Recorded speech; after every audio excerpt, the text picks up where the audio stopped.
We are back for another episode of Building the Nantahala Retreat, brought to you by Lowe's and their 24-volt line of flex tools. I also want to give a special thanks to LP, makers of LP SmartSide, for the siding and trim products they provided for this video. We're up here on the roof this morning and we're going to try to get this dormer sided today. Get it done before the roofing material gets installed, and that's because we don't want to mess up the roofing material by climbing around siding this dormer later. And also, we have these planks already set up, and so we can get up and down easy, and we won't get paint or caulk or anything on these finished shingles, which is great, and that's the way I would say it should be done. So to prep for that, we need flashing that will run out over top of the shingles, but underneath the siding, right? So water runs off the roof. But the normal way of step flashing, the step flashing actually runs up behind the siding. So if you have to replace your shingles for any reason, you either have to be stuck with the mangled flashing after a roof tear off, or you have to rip the siding off the side of your dormers to replace the flashing. So what do you think we should do about that? Are you talking to me? Yeah. Oh. Yeah, what do you think we should do? Well, we need some way to put the step flashing in without it going behind the siding. There you go. Because that's really the problem. That's the problem. So here's an example of step flashing. And what we're going to do is install some counter flashing over a piece of trim board so that later the roofer can come install his step flashing. And later than that, if they need to pull it out and replace it, they can do that without tearing the siding off. Man, it's like serviceable or something. There you go. It's like those good RC cars where you can replace the parts. Oh yeah. When you trash it. Yeah. Johnny Brook. The backing board for this counter flashing could be made out of any type of scrap material you have laying around, as long as you make the counter flash to fit it. We had some of these leftover LP SmartSide trim boards, and that's what we decided to use. Just a quick note is that we can put this down to the roof deck because it will be completely covered in flashing when we're done and won't be exposed.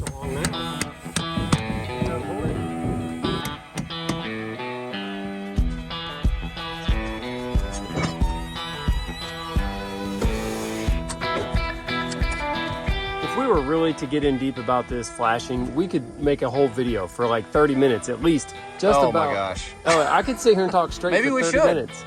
I mean, maybe we should, just like on a topic-based video, but for now, we're just doing the really shortened up version. You know, basically everything has to lap like shingles. Everything has to wrap around the corners.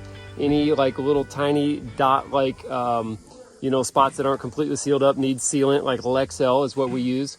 And that's about it, you know, just wrap everything. Think like water. What would water do? Water wants to get in, okay? It really wants in bad. Even if there's just a tiny place to get in, it will. So you just really got to think like a roofer, think like shingles, and think like water. Got it. And that'll help you to get the right answer. Once we had all of our counter flash installed, we could take a measurement for these one-piece outside corner boards. To make this a little easier, Arlo had cut some temporary blocks for me at the roof pitch that I could temporarily nail in place. Then I could measure for these corner boards on the face of the board instead of on the back. Put the foot on it. Should be the same, I guess. Yep. Here's a look at our corner boards after we cut them, and this really did speed things up having these in one piece. A couple of notes about the installation here is that we sealed all of the cut ends with a color match paint. We also held the bottom of the corner board 3/8 of an inch off the top of our counter flashing.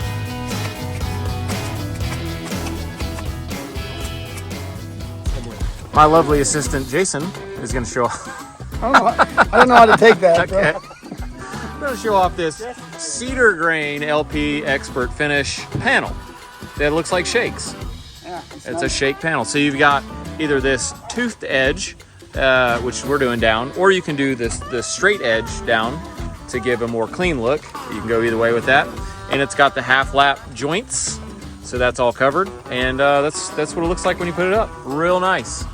That's a real nice, Clark. These shake panels also have a vertical spacing guide on the shiplap edge for 10-inch spacing that helps you to get these things aligned with one person pretty easily.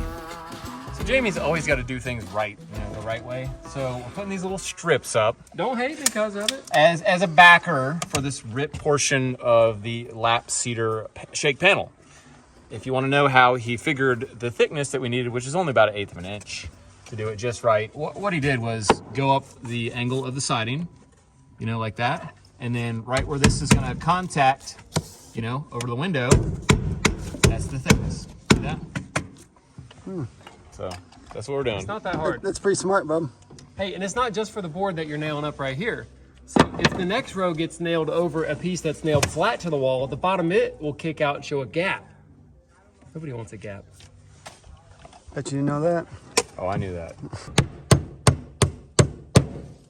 Hey, 1940 called.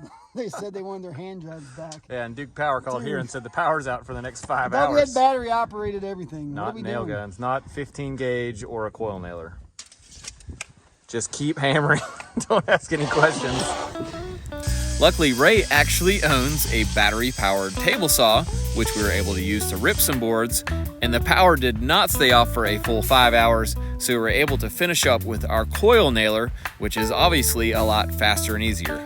Since most of the panels installed on the sides of our dormer would have an angle cut on the top or the bottom, since it's 2 roof pitches, we decided it would be fastest to actually bring our cut station up here on the roof with us and cut really close to where we're installing in case we needed to make any small adjustments as we go.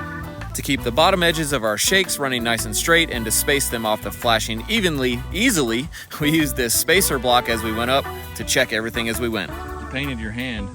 Uh-oh, really? Yeah. Oh no. Folks, here's why we don't want shingles up here. Jaime decided he's just gonna go crazy on this. There's no other way to do it. There's paint everywhere. There's no other way to do this.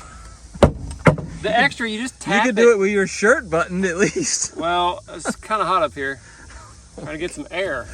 Oh no. Whatever. Hey, there's nobody How about up a here. tent? I'm here. There's nobody. Nobody cares, all right? I really like this cedar shake look up here on the dormer, and I think it'll be a really nice accent to the lap siding that's gonna be on the body of the house. If you're wondering, it took Jaime and I about 2.5 hours to do this, including the filming that we did. We're partnering with Lowe's again, and they released the 24-volt cordless line of tools, Flex. And we got a set of these tools a few months ago, and we've actually been using them on the job for about 3 months. So I wanted to give you an update about how they've been doing. If you're not familiar with them, the Flex line of tools offers about 100 different tools in that platform, and they offer 20% more power than the competitors and offer faster charging as well. I want you to look in my truck, and this was not staged. We just went to work today. These are the tools that I have in my truck, and I have every brand of tool imaginable in my shop at home that I can grab and bring with me to the job. And these are the ones I'm using because I actually like them better than any of the other ones I own. We framed this entire roof system on the house behind me without getting out a corded saw one time, and we use this guy, and that's not the norm. Usually for cutting 2x12 yellow pine, a cordless saw will not do it, but in this case, we were able to get it done no problem with the Flex tools. I carry my impact driver on my belt while I'm working, and it's been about 3 months, and that means that this thing has gone off a roof or a top of a wall 3 or 4 times already, and it still performs perfectly. So that has passed my durability test, which is dropping a tool off a roof about 5 or 10 times, still works. Hey, so let me know what you think about the new line of Flex tools in the comments below. And if you meet a few qualifications and you're skeptical, Lowe's will be willing to send you a few sample tools so you can try them yourself. So I noticed you've been wearing the hand at work a lot. Oh yeah, of course. Yeah. I wear it every day. What kind of stuff is it helping you out with? Well, lots of things, like for example, just grabbing a board here, just picking up a board. Okay. No big deal. See, I don't even have to use my my remaining finger there. That's kind of hard without fingers. Just helps add support to everything that I do. And one of the best things it does is it keeps me from banging my fingers into stuff at work. This is like a big stainless steel bumper for me right there. And Maybe you sure you got it chromed. Man, I'm going to talk to him about chrome, but it's fantastic for that because believe it or not, it really hurts if I hit these fingers on something. And that used to happen like every day at work. Yeah, I remember day. hearing you going, ah! Oh yeah, no, everybody on the job would know if I bang my finger into something. And so really, actually, I have not had anything like that happen while I've had this on. Not even once. Awesome. And that's been in like, I don't know, 6 weeks probably. That's pretty significant. That's also, awesome. Check this out. Like if I'm loading the nail gun, which I do every day here, these clips, they don't want to slide down the little track sometimes. So you got to grab them and slide them down. But look at this. See, I'm grabbing that on the back side and I can slide it up and down the track. Also hard to do And without fingers. Very hard to do without fingers. So, I mean, it's every little thing that I do, and it's really helpful. Hey, I think it might be a better shot if you took your hat off. You're a little in the shadows there. Right. Does my hair look okay? Yeah, it didn't move. Okay, perfect. I want to talk briefly about this band board that we're going to put on the front of the house and why we want to put it on there. Not just because it looks good, but there are other reasons. You can see right here above the deck, we're starting with a full exposure, a non-ripped piece of siding. That was our goal. And we also wanted to come around the front and have that full piece here, starting on this front side of the house. Now the problem is, we've got this space to deal with below. Now you could just side down here, and a lot of times we do, and people do. There's nothing wrong with that, but you might end up with a rip row at the bottom here. So you can't get rid of having a rip row somewhere when you have two different levels that are fixed, and it is not work out with numbers on your siding exposure. So what can we do? We can put a band board down here. Boom, perfect, right? Wrong, not right, because this area is too tall for this band board, and this is a 11 1/4 wide band board. As far as I know, it's the widest band that we can buy, and it's not wide enough. So what are we gonna do? Well, enter the mega band. For some reason, mega is my new favorite word. Mega band, mega roll, mega frame, mega band. So here it is.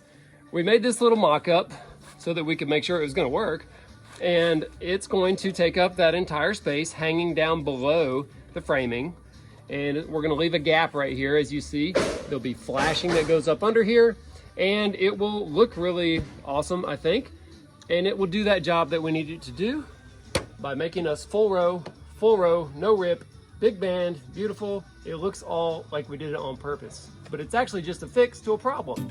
Our components for this band is made of this one big piece of a band board. It will get bevel ripped on both edges, kind of like a parallelogram. You can see right here, if you zoom in, that bevel top rip, and that's kind of for water shedding purposes. I'm gonna be ripping these pieces out of pressure treated wood. It's kind of a shame to cut 2x12s up, but it was the only lumber I could get that would work out good for this project.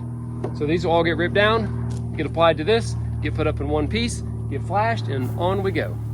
Jaime finally did give up on using a circular saw to make these rips and got out the table saw, which obviously worked a lot easier. After all of the components for our band board were ripped, primed, and painted, it was time to assemble them.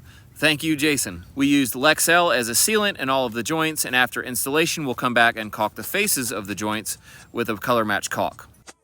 Man, I'm looking in the back of your truck. Yeah. Is this a work truck? No, it ain't a work truck. You know? That's a pull a camper truck. Yeah. Trucks are for working, bro. Not that one. Throw it in Jason's truck. Can't, dude. Thing's a cream puff. Just like Jason. You know I can hear you guys, right? What? I'm standing right here. With a little time left in the day, Jono and I decided to tackle some of these wacky cuts around our front gable windows that were all triangle or oddly shaped.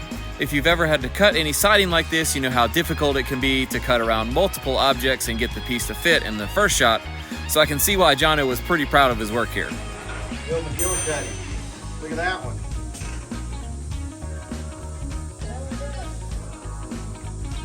Yeah. There it is.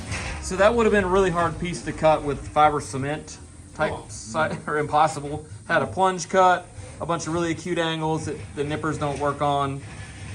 And beautiful work though. I bet Arlo's gonna be sad when he sees that he didn't get to cut it, you know? Yeah.